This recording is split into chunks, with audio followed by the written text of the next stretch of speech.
prowl in Victoria Island area of Lagos at weekend as military personnel allegedly hired by the driver of a vehicle with covered number plates attempted to shoot operatives of the Rapid Response Squad (RRS) in a bid to prevent them from impounding the vehicle. The driver of the vehicle, Adam Oluremi, 32, was arrested alongside the vehicle, a Mercedes-Benz ML 350. 5 other vehicles with covered plate numbers were also impounded by the policemen.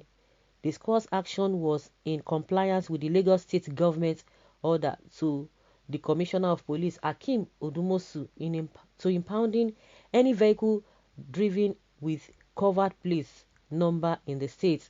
As at the time of writing this report, 5 of the vehicles had been transferred to the Lagos State Task Force on Environmental Sanitation and Special Offences. The RRS officers, according to the Lagos Police Command, professionally de-escalated the crisis and successfully towed the seized vehicles to RRS headquarters. Commenting on the issue, the Lagos State Commissioner of Police, CP Hakeem Odumosu, who directed that the vehicle be impounded and the driver prosecuted, maintained that nobody was above the law. However, the RRS commander, CSP Olayinka Egbeyemi, has charged officers of the squad to be professional in the discharge of their responsibilities, adding that they should be civil and firm in enforcing the law. He also urged them to be dedicated and not to give room for distractions while on duty, even as he informed that law-abiding Lagosians should look toward to a robust relationship. The squad would be uncompromising with criminals. Criminals should either shape up with the laws of the state or relocate. Well, I don't know why people are covering their number, and I think somebody was trying to explain that, it is not a class thing, but before it used to be for you to cover your plate number. It is just meant for during the military era. It is just meant for if you are carrying an officer, and meanwhile the officer is not in a particular officer with with ranks here and there, a particular rank, so to speak. That if the officer with that rank is not in that car, then you have to cover it. Shows that, because if the person is there, of course, the plate number will be there. Everything will show that, oh, this is the person, or this is the kind of the person who is with this kind of rank is in the car. But if he's not there, maybe the driver is driving, then you have to cover it to show that either of the two, whether the person is not there, because the person is not there, and maybe you are trying to drive the car as a driver or anybody. But now it's not a class thing. It is not a class thing. Whether I'm even explaining it upside down or the other way, but it's like something like that. It is meant for an officer, whether it is in the car or not in the car. That is when the issue of a cover plate occurs. But now it is not a class thing. They will buy a car, they will put it, they will remove the plate number. Some people will remove the plate number. There's a reason for that. Whatever that we are supposed to use accordingly. We always turn it upside down. And Lagos State has come out to say no, it's not going to be business as usual. They have been trying to clamp down anyone found doing such a thing. But the question is that, how long are they going to sustain it? Because when you talk about the issue of a siren too, they will say they will blow hot air within that period, maybe at most maybe 1 month or 3 months. At times even within 1 week, they will just forget everything. So enforcement is our problem in this country. Indiscipline. We just do many things, with impunity. So if they can go ahead and do the right thing, it will be fine. And again, talking about the criminals, of course, you just have to do the right thing and make sure that people are living in peace. Well, the soldiers to follow the man to court and defend him there. Okay, the soldiers to follow him. They are on illegal duty. They cannot try that. Soldiers can be used as anything, even as thugs and hire healers. Soldiers work na zombie work. Wadume and Captain Balarabe case has been swept under the carpet. God deal. Just like I said, it is in enforcement. And how long is it going to take? How long are they going to go with this? when this thing happens now, oh, everybody will shout, yes, they are doing their job, something is really wrong, or something is really working, or they are cooking up something. But at the end of the day, you don't even hear anything. Just like the case of Wadume that somebody just mentioned.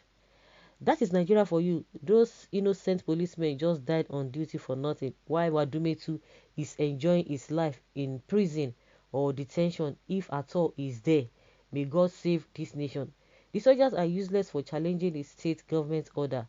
I don't even know what they call themselves, putting on uniform to commit crime here and there. My friend, control your vocabulary and know how to use your words. Okay, what do you mean by soldiers? Okay, who are they? Well, shame on you, military men, for breaking laws. You are supposed to be keeping the law. From the action of law breaking, military men in Nigeria are now turning to criminals, and it is very unfortunate. Oh my goodness, respect yourself and remain on your lane. Okay, all these ones, they are beginning to get at each other's throats. I think this idea should be a national thing and not just in Lagos. A lot has gone wrong with covered number plates. Soldiers aiding and abetting lawlessness. They must be fake soldiers and untrained. I don't think they belong to the Nigerian government, Nigerian army. Like seriously, what of the ones that were caught in Ibadan, shaving people's head, flogging people? At the end of the day, at least they told us, the government told us that they've identified that particular soldier. So can we now say that it is a fake soldier too? Are we not seeing what is happening? Just recently, what happened in Ogun State, when all the monarchs in a particular local government, or in that particular vicinity, coming out to write to the army authority that some army came with me, Fulani S-men, leading them to go and be eating up the crops of the farmers, even telling them that this is what they are going to do, and if they come, don't cough, don't say anything. And somebody who was trying to ask questions, they beat hell out of the person. So what are we going to say? Those ones are still fake soldiers. And also those ones that have been beating people up and down, they are still fake soldiers. I don't know why people always make excuses for these so-called people. The issue of covered numbers is list of what we are facing in the country. The security challenges we are facing is far more important than what they are doing. Impounding vehicles with a covered number plates. Abba, Oga, Commissioner. What is obtainable here is not what is obtainable in the other side. So they have to deal with what they are facing. I don't blame the soldier because educational qualifications are not required during their recruitment process. Most of their actions showed high levels of illiteracy. I disagree with that, because we see the people, the so-called some politicians who have studied abroad in all those big university abroad, Harvard University, all others, top universities, they've gone outside the country. Some of them have even stayed for like a decade before coming back to Nigeria. But go and check what they are doing. Can you see of a fact that what they have learned there, their character is different from what the people they met in Nigeria, those who have chosen to do the wrong thing? And we have some people who are illiterate, they are doing the right thing. So most of the time, it does not really, somebody who wants to do evil will still do evil, especially what we have at the politicians level. So I'm just trying to disagree that it is a lack of illiteracy. Even the ones that have been taught, see a lot of them. Some people will tell you that before you can recruit a policeman, there should be a minimum qualification, at least OND. But do you think those who are graduates, the people that are stealing money with pen, are they not literate? Are they not literate? Are they not the ones putting us in this kind of mess that we have found ourselves? So it goes beyond that. Why are many of the Nigerian soldiers is and abetting crime? Every time you land them, you hear them clash with policemen because of their arrogance, lawlessness, and indiscipline. Such barbaric acts can only be found in Nigeria. If you are doing the right thing, you won't have problem with policemen. This my country is a lawless one and squandered. This is great news. Imagine our forces facing themselves. How are we sure that we are safe? Why on earth should a trained soldier be hired as bodyguard to a civilian, someone who's supposed to be in barrack? It should not only concern covering of plate numbers, but more importantly, those with unauthorized tinted windows that may be used for any kinds of nefarious activities. I pity police that wait for soldiers to kill them. Be battle ready with them. Now open high, they worry them. The battle ready. Can that, it's unfortunate that this is kind of thing that we are hearing in this kind of country, and we are just even saying is no shame at all. So guys, let's hear your opinion and leave your comments in the comment section. Thank you.